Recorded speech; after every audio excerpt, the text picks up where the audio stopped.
आज हम एक्सप्लेन करने वाले हैं हाल ही में मूवी बड़े मियाँ छोटे मियाँ को, जिसमें अक्षय कुमार और टाइगर श्रॉफ लीड रोल में हैं। और ये मूवी आपको जरूर पसंद आएगी, इसलिए वीडियो को भी लाइक कर दीजिए। हम चलिए कहानी शुरू करते हैं। तो मूवी की शुरुआत में हम देखते हैं कि आर्मी सोल्जर्स एक बहुत ही कीमती यंत्र को कहीं ले जा रहे होते हैं। इस यंत्र के बारे में बताया जाता है कि ये भारत के लिए एक ढाल है, जो अगर दुश्मन के हाथ में लग जाए तो दुनिया में विनाश हो सकता है। अब इसमें ऐसा क्या है वो हमें आगे पता चलेगा। तभी उन सोल्जर्स पर कुछ लोग मिसाइल से हमला कर देते हैं और यहाँ फायरिंग शुरू हो जाती है, जिसमें ज्यादातर सोल्जर्स अपनी जान गंवा देते हैं। फिर वहाँ एंट्री होती है एक मास्क पहने हुए आदमी की, जिससे एक घायल जवान पूछता है कि आखिर तुम कौन हो और क्या चाहते हो। वो मास्क वाला आदमी कहता है कि मैं प्रलय हूँ और भारत को बर्बाद करने आया हूँ। जिसके बाद वो सारे जवानों को मार डालता है और अपने साथ उस कीमती यंत्र को लेकर चले जाता है। फिर हम कैप्टन मिशा को देखते हैं, जो कि अपने खबरी से इन्फॉर्मेशन लेने आई थी। वहाँ उसका खबरी बताता है कि भारत का एक नया दुश्मन आ गया है, जो ऐसी वॉर करने वाला है जो आज तक इतिहास में कभी हुई नहीं होगी। उसी समय उस खबरी को कोई गोली मार देता है और मीशा उसका पीछा करती है, और खबरी को जान से मारने वाले आदमी ने भी सेम उसी तरह का मास्क पहना हुआ था। तब यहाँ मीशा और उस मास्क वाले आदमी की लड़ाई होती है, और इतनी मार खाने के बाद भी वो मास्क वाला आदमी बार बार खड़ा हो जाता है, यहाँ तक कि उस पर लगे घाव भी अपने आप बढ़ जाते थे। अब ऐसा क्यों होता है वो हमें आगे पता चलेगा। हालांकि इस बार वो मास्क वाला आदमी मीशा को घायल करके वहाँ से चले जाता है। फिर सीन चेंज होता है और हम देखते हैं कि यंत्र को अपने साथ ले जाते समय उस मास्क वाले आदमी ने एक वीडियो भी बनाई थी,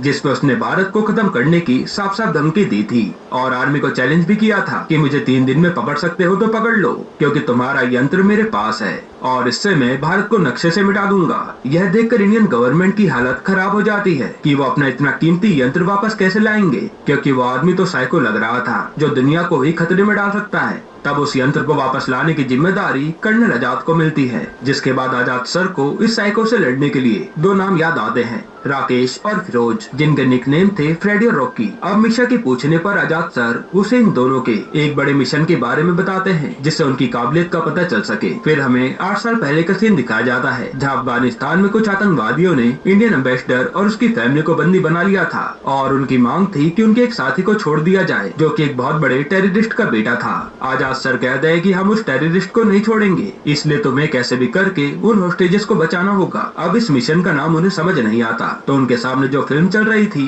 वो उसी का नाम बड़े मियाँ छोटे मियाँ रख देते हैं। इसके बाद फ्रेडी और रॉकी अपने इस मिशन पर चले जाते हैं, जहाँ वो एक एक करके उन आतंकवादियों को मारते हुए होस्टेजेस तक पहुँचते हैं। फिर जैसे वो उन्हें लेकर भागने वाले थे, तभी वहाँ पर और टेररिस्ट आ जाते हैं, और वहाँ लड़ाई के दौरान गोली चलने से नीचे बैठे सारे टेररिस्ट को पता चल जाता है, जिसके बाद वो सब इन्हें मारने आते हैं। हालांकि फ्रेडी और रॉकी सब कुछ तहस नहस कर डालते हैं और फिर उन होस्टेजेस को लेकर अपने साथ चल देते हैं, और उन्हीं के पीछे वही टेररिस्ट पड़े थे। फिर थोड़ी देर में अपने हेलीकॉप्टर तक पहुंच जाते हैं, और जैसे ये उसमें बैठकर निकलने वाले थे, तब फ्रेडी रॉकी से पूछता है कि ट्रिगर कहाँ है। असल में फ्रेडी ने कार में बॉम्ब फिट कर रखा था, पर उस ट्रिगर को रॉकी कार में ही भूल गया था। अब फ्रेडी बार बार ट्रिगर का नाम लेता है, तो टेररिस्ट के लीडर को लगता है कि ये कुछ जरूरी चीज है, और वो उसे हाथ में पकड़कर फ्रेडी को चिढ़ाने लगता है कि इसे दबा दो क्या। यहाँ फ्रेडी एक्टिंग करता है कि ऐसा मत करना वरना मारे जाएंगे, और वो लीडर उसे दबा देता है, जिससे जोरदार धमाके में वो सारे टेररिस्ट ही मारे जाते हैं। अब ये खतरनाक मिशन बहुत ही अच्छे से पूरा हुआ था, जिसके कारण इन दोनों की खूब तारीफ होती है। फिर प्रेजेंट में आजाद सर कहते हैं कि बाद में किसी कारण से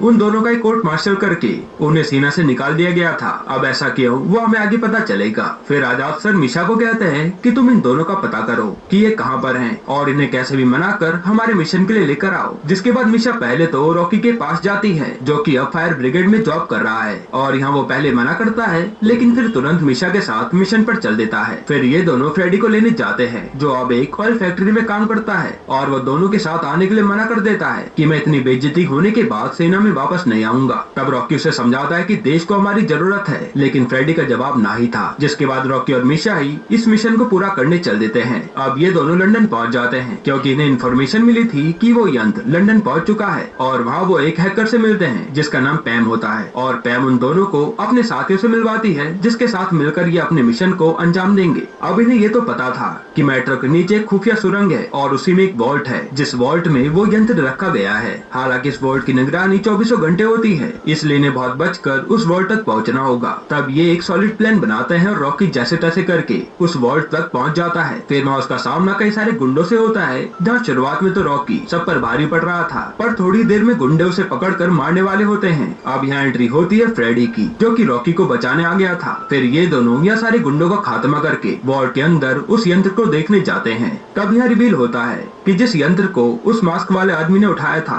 वो कोई मशीन नहीं बल्कि एक लेडी होती है जिसका नाम था प्रिया। हालांकि फ्रेडी और रॉकी प्रिया को पहले से ही जानते थे और यहाँ ये भी पता चलता है कि फ्रेडी की तो प्रिया से सगाई भी हो चुकी थी, पर बाद में उनकी सगाई टूट गई। फिर प्रिया उन्हें बताती है कि वो यहाँ पर कैसे आई। असल में प्रिया ने भारत सरकार के साथ मिलकर एक ऐसा कवच तैयार किया था जिससे अगर भारत के ऊपर कोई भी देश हमला करता भी तो उसकी मिसाइल हवा में ब्लास्ट हो जाएगी, बिल्कुल वकांडा के कवच की तरह। और इस कवच का नाम इन्होंने दिया था करण कवच। अब यहाँ ये प्रॉब्लम थी कि उस कवच का पासवर्ड कहाँ सेव रखा जाए, क्योंकि वो जहाँ कहीं भी उस पासवर्ड को रखेंगे कोई ना कोई उसे हैक कर सकता है। इसलिए उन्होंने ये डिसाइड किया कि ये लोग उस पासवर्ड को प्रिया के दिमाग में फिट कर देंगे, क्योंकि कोई कितना ही जीनियस क्यों ना हो ह्यूमन ब्रेन को हैक नहीं कर पाएगा। इसी कारण से उस मास्क वाले आदमी ने प्रिया को उठा लिया था। हालांकि यहाँ फ्रेडी अपना दिमाग चलाता है और कड़ी से कड़ी जोड़ता है तो उसे पता चलता है कि मास्क वाले आदमी की प्लानिंग तो कुछ और ही है। असल में उसने जानबूझकर यंत्र से ट्रैकिंग डिवाइस नहीं हटाई ताकि ये दोनों उसका पीछा करते करते यहाँ तक पहुँच जाए। यानी उसने प्लानिंग करके रॉकी और फ्रेडी को यहाँ बुलाया है और अब ये सब यहाँ फंस चुके हैं। फिर फ्रेडी कैमरे पर देखकर कहता है कि हम तुझसे डरने वाले नहीं हैं और ये सब इस साइड मास्क वाला आदमी देख रहा होता है। वहीं हम देख पाते हैं कि इस मास्क वाले आदमी ने तो कर्नल आजाद को भी अपना बंदी बना लिया है। तभी फ्रेडी की साइड बड़ा सा धमाका होता है और ये सब घायल हो जाते हैं। अब अधमरी हालत में फ्रेडी देखता है कि कुछ लोग प्रिया को अपने साथ ले जा रहे हैं। तब ये सब हिम्मत करके उन लोगों का पीछा करने लगते हैं। फिर फ्रेडी और रॉकी जैसे तैसे करके उन लोगों की कार तक पहुंचते हैं और वहाँ जोरदार लड़ाई शुरू हो जाती है। यहाँ इनके सामने एक मास्क वाला आदमी था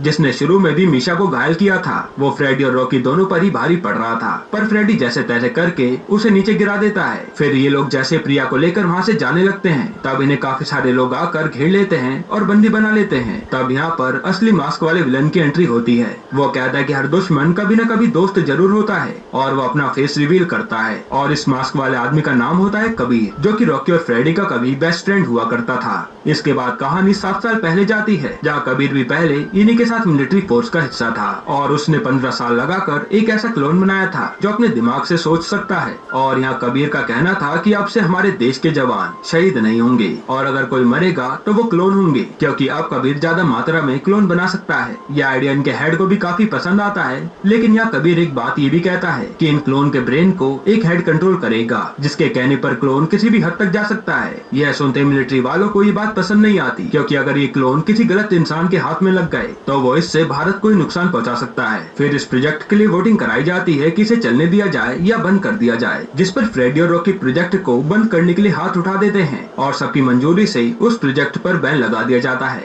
जिसमें कबीर की 15 साल की मेहनत बर्बाद हो गई और कबीर ने आर्मी वालों को काफी भला बुरा कहा, जिसके बाद उसे बेइज्जत करके वहाँ से भगा दिया जाता है। हालांकि कबीर गुस्से में अपनी लैब पर जाता है और अपनी पूरी टीम को क्लोन बनाने के काम पर लगा देता है कि अब मैं इसे भारत के दुश्मन देश को बेचूंगा, जो बात प्रिया अपने सर को बताती है। और फिर फ्रेडी और रॉकी को ही कबीर की स्लैब को तबाह करने भेजा जाता है। अब वहाँ ये दोनों कबीर के सारे सिक्योरिटी को मार डालते हैं और फिर ये कबीर से लैब तबाह करने को कहते हैं, पर अब तक तो कबीर साइको बन चुका था, इसलिए वो इन्हीं दोनों को खरीदने की बात करता है। यहाँ तक कि वो इंडियन आर्मी के खिलाफ भी काफी उल्टा सीधा बोलता है, जिस पर ये उसे भी जान से मार डालते हैं। अब यहाँ रॉकी और फ्रेडी को ऑर्डर्स थे कि इन्हें कबीर को जिंदा पकड़ कर लाना है, पर ऑर्डर्स न मानने के कारण दोनों का ही कोर्ट मार्शल हो जाता है और इन्हें आर्मी से बाहर कर दिया जाता है। अब प्रेजेंट में कबीर बताता है कि तुमने जिसे उस समय कबीर समझकर मारा था, असल में वो कबीर नहीं बल्कि उसका क्लोन था जिसका नाम था एकलव्य। यहाँ कबीर ये भी बताता है कि मैंने तुम दोनों के भी क्लोन तैयार कर लिए हैं और फिर वो आजाद सर को लेकर आता है, जिन्हें वो दोनों के सामने गोली मार देता है। यह देखकर फ्रेडी और रॉकी को काफी गुस्सा तो आता है, पर वो बंदे होने के कारण कुछ कर नहीं पाते। फिर वहाँ से कबीर प्रिया को अपने साथ लेकर चले जाता है। अब थोड़ी देर में वहाँ पैम आती है जो इन लोगों को आजाद कराती है, जिसके बाद ये लोग आजाद सर की बॉडी को लेकर इंडिया आते हैं और उन्हें श्रद्धांजलि देते हैं। फिर ये दोनों कबीर से बदला लेने का मन बना लेते हैं और इनके पास केवल एक ही दिन बचा था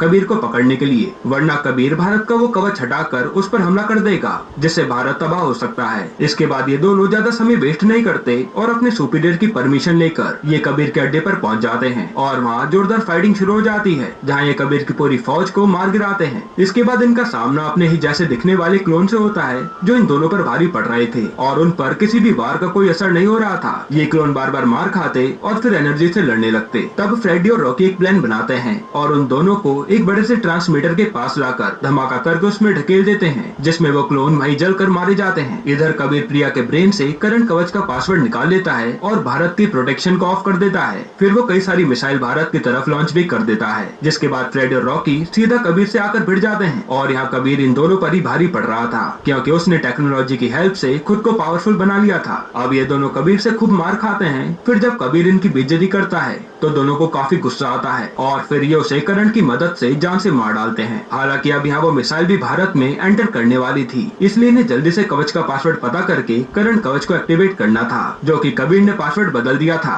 अब ये जल्दबाजी में 2 बार गलत पासवर्ड डाल देते हैं और इनके पास अब आखिरी मौका बचा था उसे ओपन करने का, जिस पर फ्रेडी बोलता है कि कबीर का सबसे खास क्लोन था एकलव्य। तब रॉकी उसे एंटर करता है और इस बार ये पासवर्ड सही था, जिसके बाद वो भारत पर करंट कवच को एक्टिवेट कर देते हैं और वो मिसाइल उस पर लगते ही हवा में खत्म हो जाती है। यानी अब फ्रेडी और रॉकी ने भारत के सर से सबसे बड़ा खतरा खत्म कर दिया था, जिसके बाद ये मूवी यहीं पर खत्म होती है। दोस्तों, आपको ये मूवी कैसी लगी हमें कमेंट में जरूर बताइएगा। वैसे मैं आपको